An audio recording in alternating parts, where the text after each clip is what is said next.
It can keep a 3-land 4-spell hand. Uh, I feel like the Fanatic Amogus deck has a lot more reach, like against the mid-range decks. It'd be better just to against board stalls, just be able to. I think the Fanatic the whatever deck, like, could play 4 Lava Axes in that spot and still have the same results. I don't think it was good that it was a Fanatic Amogus deck. I think it was good because it was a red deck. Dave Snow is doing all the White Border Mountains. Yeah, let's talk a little bit about what's going on here. Dave Snow is playing red cards, which is odd enough. Dave Snow is playing white bordered mountains that don't match, which is even worse. And he's getting Thoughtseized here. He plays me on turn 1, and then he plays. Then he gets a young Pyromancer Thoughtseized, which is he is playing that version of the deck. So it would be interesting to see if that gets there. But I imagine Yen has to kill that thing immediately. Otherwise, his deck is going to lose a lot of incremental value to that card, making a ton of stuff. So Dave is playing a lot more burn, I think. Obviously, to make Pyromancer worth it. You're going to untap and profit loss here. So we are in round 4 here. Feature match at Friday Night Magic at Lost Legion. It is new standard. This is the first standard tournament since Theros has come out here at the store. This round 4 feature match, which is the win and in round. This is our last round of Swiss. Then we cut to top 8. We've got on the left Yen-shyang, who's playing black-white control. After tons of testing, he has decided to... Ooh. Farika's Cure after the pump. Yeah, it's very interesting because... it's very interesting because if he had not done it, he could have gotten... He would have had to take the 2 damage, right? Right. There's no point at which he can say... Alright, I don't pump, I'm ready for damage, and then Yen gets to do something, right? Right. So that's just an interesting, I always think that's interesting. So there's a Thoughtseize is going to take the Lightning Strike while Dave is tapped out, and this one might be over relatively quickly. See if Yen can clog the board with something. What were the other 2 in Dave's hand? It was another mountain, and then I think the other card was another dude. I didn't see. I got distracted by still trying to do my interesting. What was I going to talk about? Oh, and Dave Snow's. Yen's playing black-white control, and then Yen was... He tested junk. Did he test the red splash as well? No. But he did test a 3-color deck and decided he couldn't get there with that. So this Desecration Demon is basically useless at this point, right? Because Yen's going to die to a Lightning Strike if Dave has it, because Firefist Striker is going to trigger, Demon can't block, get in for 6, get in possibly for 8 with double pump. Dead to a burn spell, right? Dead to the shock in Dave's hand. It was a shock! Yeah, because it was old. It looked old. It was older than Dave Snow. That's not true. Well, I don't figure that's the best round of coverage we've ever done, but it was an interesting exercise in seeing how good the mono red deck is against the double Thoughtseize draw.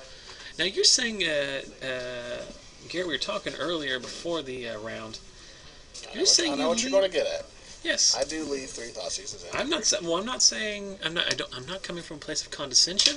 I'm just just asking. And I guess there is that old adage. I know against in Legacy, back when Zoo was a deck that you could play and do well with. A lot of people would leave the Dark Confidant in against Zoo because they rarely lived, and you do need the additional card resources to deal with it. The plan of my deck is to disrupt your curve. Whenever I'm playing against aggro deck, I want to disrupt your curve as much as possible. There's no card that does that better than Thoughtseize. Just being able to look at your hand and, like, say you have a Chandra's Phoenix and a Magma Jet. I take the Magma Jet, kill your Phoenix. It's gone for good now. I guess the idea being that the 2 damage that you're going to take off Thoughtseize is always going to trade for the best card in their hand. And it's always, well, not always, but more than likely going to trade for a card that's going to do more than 2 damage over the course of the game. So it's a somewhat counterintuitive thing, but most of the time, not like most of the time, especially in my version, their creatures don't get to attack me. If they're getting to attack me, I'm losing that game. So I'm usually trading 2 damage for 0, but like I said, disrupting their curve is far more powerful in my mind than taking 2 damage. Would you also side those out on the draw against, like, the mono red decks, maybe? I side out Read the Bones whenever I'm on. Yes, that card has to go. Does damage way too slow. Doesn't actually do anything. You just have to tap out for a turn. You just bring in all the removal. You have 3 removal spells. You got a Dread Boar. Sorry, I misspoke. Whenever I'm on the play, I leave those in. Whenever I'm on the draw, left. What do you take out when you're on the play? Whenever I'm on the play, I just have the three red spells, the two Rakdos Return, Rakdos Return, right? and Rakdos Return is one Obsidat. Rakdos Return can't be very good in that matchup, right? Correct. I bring in 3 removal spells. A Dreadbore, a Mortars, Mizium Mortars, and something else. Flames of the Firebrand. It's pretty good. It's a Searing Blaze against the Fire Drink Crusader. Yes. I've sat down and looked at my sideboard a lot.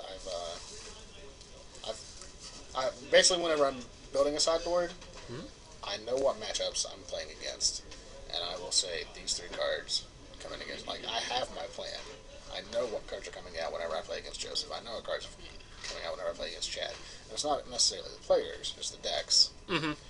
But like, I have card for card planned out. Like, you know, when you're playing against Joseph Deal, you're going to side out some of your best cards and bring in cards that aren't good in that matchup because you want to give yourself a challenge. Because it's like being a small child. Yeah.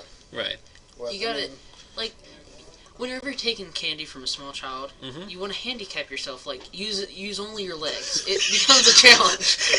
Only steal candy with your feet. Yeah. I like this. A challenge. That's a pretty good layer. See, in the comedy business, we call that layering. They're joking. That's a very good layer, Joseph. Thank you. I went to this weekend. For those of you who have watched for a long time, you'll know that one of my oldest friends, and once co-commentated on the stream all night, by the name of Ian Nolte, went to his comedy show this week instead of playing Modern. Also ate fish tacos, which were delicious. And then Ian made a joke that was the following. I'm going to steal his joke and tell it on the internet. He said he recently, on a business trip, had the chance to stay at a very nice hotel and had to use the chance to use their very nice pool. And upon entering the pool, he saw a sign with all the rules, most of them standard rules, like no running, no diving, no open food or drink. And on the very last rule says, please do not use the pool if you've experienced diarrhea in the last 14 days. To which he said, what I wasn't upset about was that I wouldn't be able to use the pool that day. But that up until that point in my life, I would have never been allowed to use that pool. And they said, that's right, folks. What I'm telling you is, I've never been able to string together a fortnight where I haven't been ravaged by diarrhea. Ian Nolte's a funny man. And you can experience more of that. Just follow at Ian Nolte on Twitter. So the turn 2 Pyromancer meets the turn 2 Cure. What was it called? Farika's Cure? It's 2 damage, gain 2 life? Thirst. Yeah. Oh, it's exactly Thorin's Thirst, So isn't it's no players. It's just 2 damage to the creature. So Pyromancer hits the bin, and then we got another one for again. the Chandra's Phoenix. So And I had to have a reason to keep a 2-lane hand. the 2-land no white mana hand. Alright. Thought size you. Oh, get a Chandra the turn before it comes down, That's very leaving just 2 ugly Not only mouths. get a Chandra whenever there's a Chandra's Phoenix in the graveyard, because the ping brings That's it back. Yes. Perfect. Yeah. Yes. Watch him draw one off the top. There's no... Hey, no, he did he did get the Phoenix though, so get you some. Knock him down to 20 because of the Thoughtseize knocking him down to 22. We see a Devour Flesh, another Devour Flesh. So Yin's deck just sides into the all mana deck, or the all removal deck. Yes, so it's out his lane, obviously. Sides out the land. What's this card? Lightning Strike. Get back my Chandra's Phoenix. Cast my Chandra's Phoenix. yeah. Devour Flesh is going to gain Dave 2 life. But Yen's still going to go down to 15 off a combination of the burn spell. And the dude's, he keeps drawing removal spells, but like, he's not going to win this way, right? Yeah. Like, you of course don't know what the cards on the top of your deck are going to be. Right. But before, Regardless. yeah. Like, I think if Dave is willing to sacrifice the Mutavault, I think you should give him that option, Yes, definitely. right? Like, he's never going to not sack me. And Yen with the universal symbol of, this game hasn't worked out the way I wanted it to. We kid because we love. Also because Yen is more than likely figured out a way to draw into the top 8 here. Because I think these guys are close enough that they could, but I don't know. I don't bother myself doing the math because I don't care. Is that a shock? Does he have a shock that's like, is that like 7th edition shock, yes. I would not be surprised. Dave Snow. Dave Snow's very upset with you. So Doomblade the Fire Fist Striker, take 4, and somehow, like, like if you told Dave Snow that Yen was going to draw 5 removal spells and, like, still lose this game, like, pretty badly, like, I think, yeah. Is there? We might be able to find. We got a half hour left. I can go find Jonathan. Right, Jonathan and Vickers are playing. Oh, man. That game's going. They're for still the, shuffling. It's going in duration. Both of those gentlemen are playing red, or they're playing blue-white decks. Well, I'm going to step outside. You guys want to talk a little more about? Not sure if blue-white's just a bad call in the metagame, or if it's just running some variants or whatever. It's a very small sample size. But both these guys are running traditional blue-white control decks. We saw Adam in round 1. Take down Alec Myers, and then we saw in later in round 1 we saw Jonathan Wright lose to the mono red deck of Scott Driver. So there's Elixir. I don't know if these decks play that in main, but Adam's siding into it at the minimum, since it does kind of 5-cost Jace is still the predominant win condition in these mirrors.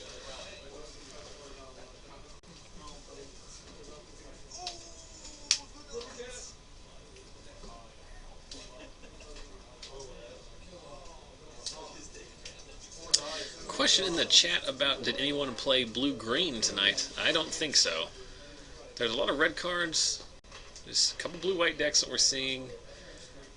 I think the homebrew decks were mostly black-based, honestly. Black and white.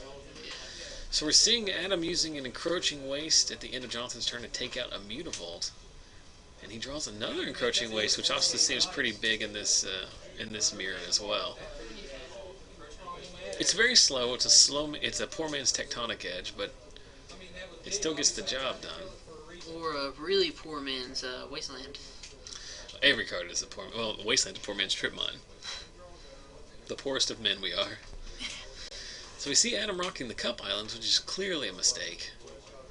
And these guys are content to play draw go. Can't see Jonathan's hand exactly, but Adam not missing a land drop. He does have a Sphinx's Revelation in his hand.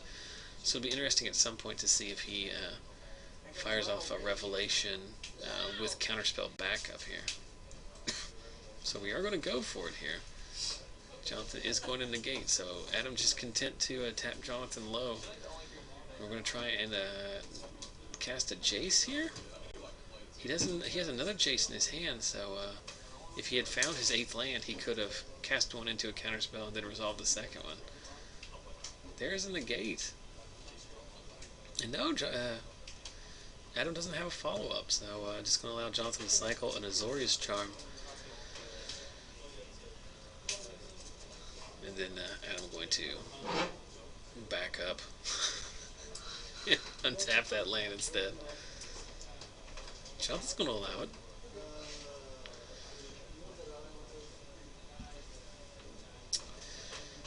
So here's the other Jace. Let's see if it sticks. I mean, Jonathan has to have. It's like super likely that he has another counterspell because he hasn't played a proactive card this entire game. There's a handful of. Syncopate. Syncopate would be good enough, but in order to tap him out, you would have to cast it for 4. So he's going to Charm in response. See if he can draw a Dissipate. He must not have a Syncopate because he lets the Jace resolve and it ticks up. You opened that door and all I heard was, I might use a couple more Altoids. I don't want to talk about my bathroom adventure, so. I don't. I specifically do not. So there's a D-Sphere. It's going to meet a Dissolve. Let's see if Jonathan wants to fight over his Detention Sphere. One of the few answers his deck is going to have to a Resolved Architect, other than the Mutavaults. What other creatures does this deck play? Vickers. This card called Jace, Architect of Thought. Vickers plays Precinct Captain, but I don't think Jonathan. And he plays an Aetherlink, but I don't know what card it is. So Vickers resolving the Dissolve Scry. Back in the. And there's another Detention Sphere. Back in the Block Pro Tour, The first result Jace Architect of Thought was usually the closer because of the old legend rule. Now it's not so much. Yeah. I still don't like it, but it seems to be fun. It's not like the world is ending because of it. I need to get Vicar some of those Innistrad divinations. Is it the same art? No. Yeah. It's like this Oh, ninja's it's throwing stars at a sleeping blanket. It's pretty accurate. What just happened? Seems like I'm drawing cards because I'm throwing ninja stars at someone. Here's an Elspeth. Does the Elspeth stick? If the D3 resolved, you gotta think that the Elspeth will. Unless he just drew the Syncropate? Syncopate for 4. And a Doesn't- Dispel. Jonathan have 4 mana though? Yeah, well, he's just. I think he's just going to tap him out so that he can untap and answer. Yeah. Keep mana up for maybe detention here. That was the exact reason. Good job, commentary team. Thanks. Yeah! High fives. I wasn't part of that. I did it in spirit. He's here targeting his own elixir of immortality. So dissolve on the detention sphere meets dissolve on the dissolve. So Adam's going to be able to take out the Elspeth. He gets to scry. He sees, I don't know what that was. It looked like a spear of Heliod, didn't it? And then he passes back. So Jonathan down to 1 card left in his hand and 3 little dudes. So the first blood of the game is struck. Jonathan having shocked himself earlier. And Jonathan is just going to draw Jace off the top. Then draw a divination. Then draw 2 more cards. So pretty good turn all in all for Jonathan's deck. And the 2 cards he draws are Essence Scatter. 20 minutes? How can I have been so wrong on my clock? Of course, we all know that my clock is for entertainment purposes only. You could also have been right. Somebody else had been wrong. Yes, that's true. So in turn, Adam is going to cycle his card. He knew what was on top because of the Scry from the Dissolve. 6 mana? Elspeth of my own. Did Jonathan happen to... Oh god, Jonathan runs so good. Strag thinks it's hilarious. The Strags. Straginator. So we're going to plus our Jace. We're going to attack in with our dudes. Do you have trade stuff? Well, John's here because I heard the ever faithful... You got trade stuff? Glare of Heresy comes down, takes out the D-Sphere. Yes. Glare of Heresy is a very good card. It is the most playable of all the hate cards. Everything that's good is a white permanent. Yes. D-Sphere, Chain to the Rocks, a symbol, Elspeth. A symbol. It's one of my favorite moments in stream history. A symbol. when Alec Myers plays a symbol of Legion and just yells, "A symbol!" That was against Chris Harless, right? I don't know who it was Yes, against. I think it was against Chris Harless. Yeah, I think so. Because I think Chris was upset with Alec about that. Yeah, and then explained his... It's Alec. He's just having fun. Yes. But If you're going to pick somebody after to he get found out that he was on the highlight of the week, that on the receiving end of the Didn't he? symbol. He, like, commented about all of his He was mistakes. upset because he thought that by appearing in the low light of the week for that week, that we were somehow mocking him, when in reality we were just having fun with Alec's funny thing. Yes. We got there eventually. So meanwhile, this Elspeth is running ragged. There's a Council of the Absolute. Oh boy. Maybe Sphinx's Revelation, I gotta assume. Can you open and just make sure he said? What do you name the council? Good job, Garrett. That's just a 1-0 sideboard card, right? Yes. Is it good enough? No. Look at it right now. If that card had been, say, like although, a needle or something yeah, like that. well, I agree. But although, to be fair, if Jonathan Wright hadn't top deck a Jace, then top deck a Divination, then top deck a Glare of Negate, Heresy. this And game the Glare of Heresy. Like, that's all this deck is, though. Yeah. I also think it's interesting that Adam ran out that very early Sphinx's Revelation into a counterspell he knew was there. Oh, I didn't see that. Yeah, he may have been out of the room for a minute, but like he untapped and tried to stick a Jace, but Jonathan had counterspells for both. So Love it how you thought, like, turn 9 was early. Oh, now it counts as the absolute. it was the first spell that was Yeah. cast other than Elixir of Immortality, so it was early in that sense. Yeah, so Vickers knows what he's drawing now. Yeah. Not getting there. So that's all of that. I don't know if I'm going to be able to get another match to move because I don't think there's another match still going on. I mean, there's probably another match going on, but it's very unlikely that it's in a position where they can move. Plus, I think some of the matches that are still going on right now are some of the players at the bottom end of the bracket. I'm going to step outside real quick and see where we stand so you can resume your